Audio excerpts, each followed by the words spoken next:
आधा तो सही है लेकिन पूरी तरह सही नहीं है, क्योंकि स्पेशल नहीं, यहाँ पे लॉजिकल मैथमेटिकल, मैथमेटिक्स की कैलकुलेशन में अच्छी है ना सना। तो ए सही है, आर गलत हो जाएगा। है ऑप्शन ऐसा कुछ? असर्शन इज, कहां है option? Assertion is correct but reason is incorrect. ठीक है, अच्छा बट ये लिखा क्या रीजन में, फिर से पढ़ेंगे।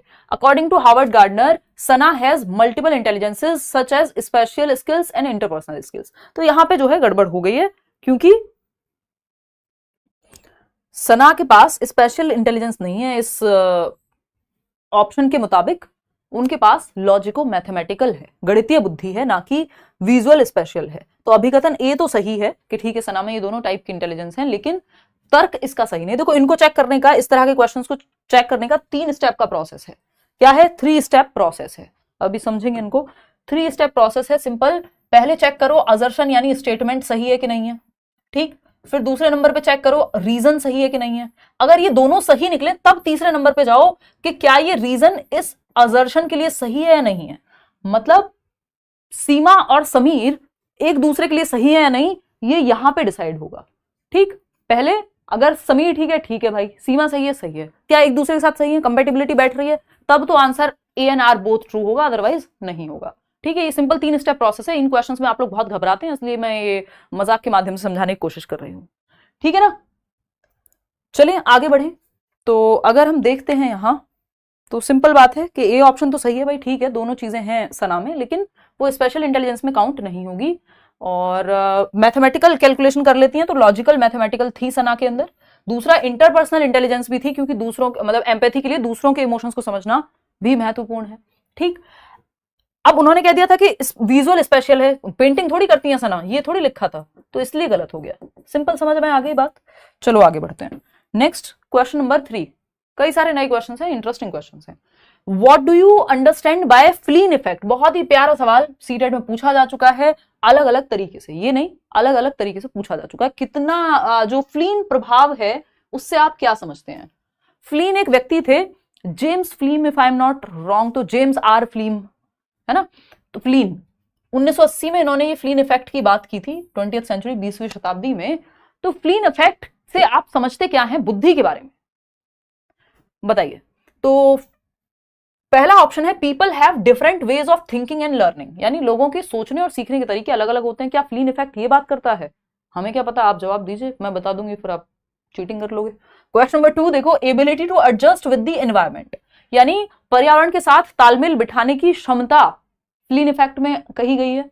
या फिर third option, intelligence is primarily inherited, यानी बुद्धि मुख्य रूप से विरासत में ही मिलती है, आपकी आनुवंशिकता से ही मिलती है, ये कह रहा है फ्लीन इफेक्ट। कुछ लोग ऑफकोर्स ये बात कहते हैं, और ज्यादातर लोग ये मानते हैं कि बुद्धि पे हेरिडिटी का ज्यादा प्रभाव है, एनवायरमेंट से भी ज्यादा, हालांकि एनवायरमेंट का बहुत बड़ा रोल है, ठीक। तो ये कॉम्प्लेक्स चीजें हैं। फोर्थ ऑप्शन है every decade average IQ of the population increases, यानी हर दशक में जनसंख्या का औसत आईक्यू बढ़ जाता है, ये बात है फ्लीन इफेक्ट की, बिल्कुल सही बात है। Fourth option is the right option. अब क्यों है सही उस पर आएंगे अभी, कि हर 10 वर्ष में, यानी every decade average IQ of the population increases, हर 10 साल में। हम कहते हैं यार नई जनरेशन तो पहले से बेहतर होती जा रही है, ये तो स्मार्ट है, नए बच्चे स्मार्ट हैं। क्यों स्मार्ट है? क्योंकि फ्लीन इफेक्ट में जेम्स फ्लीम कह रहे हैं कि हर 10 साल में एवरेज आईक्यू, औसत आईक्यू, जैसे हम अगर नॉर्मल देखते हैं एवरेज आईक्यू क्या है, 90 से 110 कहते हैं हम, ठीक है, बढ़ जाता है। यानी आज अगर एवरेज आईक्यू हम मान के चल रहे हैं, मतलब, और ये बहुत ज्यादा नहीं, 3 पॉइंट के आसपास कहा जाता है कि लगभग 3 पॉइंट्स एवरेज आईक्यू 3 पॉइंट से बढ़ जाता है। यानी 2010 से 2020 के बीच में जो बच्चे पैदा हुए उनका एवरेज आईक्यू जो है बेहतर होगा 1995 से 2005 के बीच में जो बच्चे पैदा हुए, यानी हर 10 साल में आईक्यू बढ़ रहा है, एवरेज आईक्यू जनरली, अगर सामान्य तौर पे अगर हम देखें। ऐसा क्यों हो रहा है? कई सारे फैक्टर्स हो सकते हैं। आपका एजुकेशनल अपॉर्चुनिटीज बेहतर हो रही हैं, एनवायरमेंट में बहुत सारी ऐसे स्टिमुलेशन आ रहे हैं। आज आप देखेंगे आपके पास इतने सारे रिसोर्सेज हैं, आप इंटरनेट का इस्तेमाल करके दुनिया में किसी को भी देख सकते हैं, किसी को भी पढ़ सकते हैं, कुछ भी सीख सकते हैं, जो शायद हमसे पहले जनरेशन के पास नहीं था। तो एनवायरमेंट में बहुत सारी चीजें अपडेट हो जाती हैं उतने टाइम में, हर 10 साल में, है ना। तो इसके कई सारे रीजन हैं, जिसमें से एक ये इंपॉर्टेंट रीजन है कि एनवायरमेंट चेंज हो रहा है, उस वजह से एवरेज आईक्यू भी बेहतर होता है। जेनेटिक फैक्टर्स में भी चेंजेस आते हैं, ओवरऑल एनवायरमेंट में मान लीजिए, इसमें मतलब बहुत सारे रीजन है, कल्चर से लेकर के। तो अगर एक शब्द में कहें तो एनवायरमेंट बेहतर हो रहा है, तो हर 10 साल में हम कहेंगे कि एवरेज आईक्यू बेहतर होता जाता है। हालांकि इसका एक रिवर्स रीजन भी है, या रिवर्स एक इसका कॉन्ट्राडिक्टरी थॉट है, या इसको क्रिटिसाइज किया जाता है इस बात पे कि कुछ कंट्रीज में देखा गया है कि जो एवरेज आईक्यू है वो एवरी डेकेड यानी हर 10 साल में या तो कम हुआ है, जैसे कि नॉर्वे की एक रिसर्च है जिसमें ये बात होती है कि हर 10 साल में कई पॉइंट से आईक्यू कम हुआ है। वहां डेनमार्क में स्टेबल बताया जाता है कि प्लेट्यू कर गया, आईक्यू ना बढ़ रहा है ना घट रहा है हर 10 साल में। तो इसके ऑपोजिट भी हर चीज का, क्योंकि ये सब्जेक्ट ही अपने आप में कॉम्प्लेक्स है, साइकोलॉजी या एजुकेशनल साइकोलॉजी जो भी आप पढ़ रहे हैं, मतलब हम सब कुछ ही पढ़ रहे हैं, इसमें कई सारे एस्पेक्ट हैं, चाइल्ड डेवलपमेंट हो चाहे।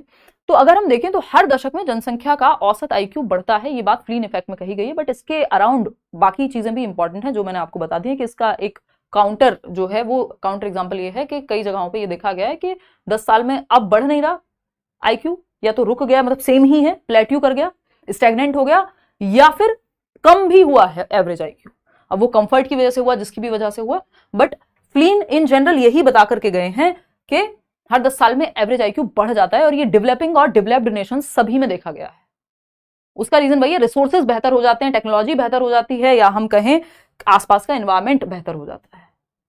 हाँ, जैसे अपडेट हो जाती है ना जनरेशन, वही 5G के जैसे, तो आप ज्यादा स्मार्ट होंगे अपनी पुरानी जनरेशन से, ये आप देखते ही हैं।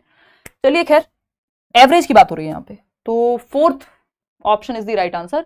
तो मान लीजिए पहले ज्यादातर लोगों का आईक्यू अगर 110 के आसपास होगा तो 2-3 पॉइंट हर 10 साल में बढ़ जाएगा, कुल मिलाकर के बात ये है। क्वेश्चन नंबर 4 देखिएगा। क्वेश्चन नंबर 4 क्या कहता है भाई, ये कहता है theory of multiple intelligences does not support which of the following statement. ये क्वेश्चन बहुत बार अलग अलग तरीके से पूछा जा चुका है, महत्वपूर्ण है, आसान सा सवाल है।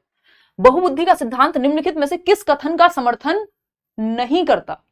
यानी गार्डनर अपनी थियरी में जो बहुबुद्धि, मल्टीपल इंटेलिजेंस, मल्टी डायमेंशनल भी कह देते हैं आपके सिलेबस में, उसको क्या चीज ये थियरी सपोर्ट नहीं करती। पहला ऑप्शन है learning could be assessed through various means, यानी सीखने का मूल्यांकन विभिन्न माध्यमों से किया जा सकता है। हाँ, आप सिखा भी मल्टीपल तरीके से सकते हैं, मल्टीपल इंटेलिजेंस यही कहता है कि मल्टीपल तरीके बच्चों को सिखाने के, क्योंकि बच्चे अलग अलग तरह से सीखते हैं, लोगों में अलग अलग प्रकार की इंटेलिजेंस है, बात तो ठीक है। तो आप जब सिखा सकते हैं तो आकलन भी अलग अलग तरह से कर सकते हैं। जब सारे बच्चे सीखते सेम तरीके से नहीं है तो सबका टेस्ट सेम तरीके से क्यों लेना, बात सही है। इंटेलिजेंस इज अ, लेकिन हमको बात सही नहीं, हमको चाहिए गलत बात, है ना, जो गलत है वही सही होगा यहाँ पे। सेकेंड ऑप्शन है intelligence is a distinct set of processing operations used by an individual to solve problems. यानी बुद्धिमत्ता जो है वो distinct set of processing operations है जो एक साथ यूज होते हैं किसी प्रॉब्लम को सॉल्व करने में, ठीक है। आप किसी भी प्रॉब्लम को सॉल्व करने में बहुत सारे आपकी डिस्टिंक्ट सेट ऑफ कैपेबिलिटीज लगता है, ठीक है। Emotional intelligence is not related to IQ. या फिर fourth option people have different ways of learning. हाँ भाई, होता है, विशिष्ट समूह भी, आप एक साथ अगर आप कोई भी प्रॉब्लम सॉल्व कर रहे हैं तो कई सारे एस्पेक्ट लगेंगे आपके अंदर की क्षमताओं के, ठीक है। लेकिन जो थर्ड ऑप्शन है वही गलत है कि emotional intelligence is not related to IQ. देखो, आईक्यू की बात बहुत ज्यादा गार्डनर करते नहीं है, आईक्यू को बहुत अच्छी बात मानते नहीं है गार्डनर, है ना, कि आईक्यू स्कोर्स ही बताएंगे कि बच्चा इंटेलिजेंट है, ये बात कहना यहाँ पे गलत होगा। वो कह रहे हैं कई प्रकार की बुद्धि है, कोई म्यूजिक में अच्छा हो सकता है, कोई भाषा में अच्छा हो सकता है, कोई गणित में अच्छा हो सकता है ना, कोई नेचर को समझने में अच्छा हो सकता है, कोई खुद को समझने में अच्छा हो सकता है, कोई किसी और को समझने में अच्छा हो सकता है। तो ये कह रहे हैं कि बुद्धि कोई सिंगल एंटिटी नहीं है, कोई आईक्यू स्कोर नहीं है बुद्धि, तो ज्यादा आईक्यू नहीं रोना है। तो third option is the right answer, जो गलत है वही सही है क्योंकि पूछा ही गलत है, ठीक। हैप्पी नवरात्रि भाई। चलो, third option is the right answer. आगे बढ़ेंगे क्वेश्चन नंबर 5। अब थोड़ा सा गणित लगा लो, ये कैलकुलेशन बेस्ड क्वेश्चन है, सीटेट में आ जाते हैं इस तरह के सवाल भी, है ना। फटाफट से बताइए, ऑनलाइन में मिल भी जाएगा आपको, फटाफट से जवाब दीजिए। 5-year-old दर्श has mental as of 8, what is his IQ. यानी 5 साल का बच्चा है दर्श, जिसकी मानसिक उम्र है 8 साल। मानसिक आयु जिसको हम कह रहे हैं, मानसिक आयु का मतलब क्या है, एक होती है आपकी मेंटल एज, जिस लेवल पे आपका दिमाग काम करता है, जिस उम्र पे आपका दिमाग काम कर रहा है, और दूसरी है आपकी क्रोनोलॉजिकल एज, यानी जितने साल के आप एक्चुअल में हैं, ठीक। तो 5 साल का बच्चा है, 5 साल का बच्चा है, दिमाग काम करता है 8 साल पे, क्योंकि मानसिक आयु है 8 वर्ष। आईक्यू निकालना है, MA/CA इंटू 100 कर देंगे तो आईक्यू आ जाएगा, और 20 पंजे 100 होते हैं, ये आपको पता है, अंग्रेजी माध्यम वाले कहेंगे 25 जा 100, ठीक। इतनी बात क्लियर है। तो 20 इंटू 8 करेंगे तो 160 आ जाएगा, 20 अट्ठे 160, ठीक। क्लियर है बात। पहाड़े मैंने हिंदी मीडियम में याद किए थे, आज तक हिंदी में याद है, ट्रांसलेट करना पड़ता है दिमाग में, तब जा करके। देखिए इतनी बात क्लियर है, 160 आ गया IQ। अब इस फॉर्मूले के अराउंड कई क्वेश्चंस बनते हैं जो हमें समझने हैं, ठीक। माँ वा से याद करने के लिए मैं आपको कह देती हूँ, माँ वा बोले तो मानसिक आयु बटा वास्तविक आयु इंटू 100, ये फॉर्मूला है IQ का, याद रखना है हमको, simple. MA upon CA into 100, मैं का भी बोल सकते हो MA अपॉन CA इंटू 100। वास्तविक आयु या क्रोनोलॉजिकल एज वो एज है जितने वर्ष आपको इस धरती पे बोझ बने हुए हो गए हैं, आए हुए हो गए हैं, जरूर नहीं आप धरती पे बोझ हो, मैं बिल्कुल नहीं कह रही हूँ, सबका अपना नजरिया देखो एक बार। तो 160, ठीक। अब यहाँ पे 2-3 चीजों का ध्यान रखना है IQ के बारे में। एक और क्वेश्चन ऐसा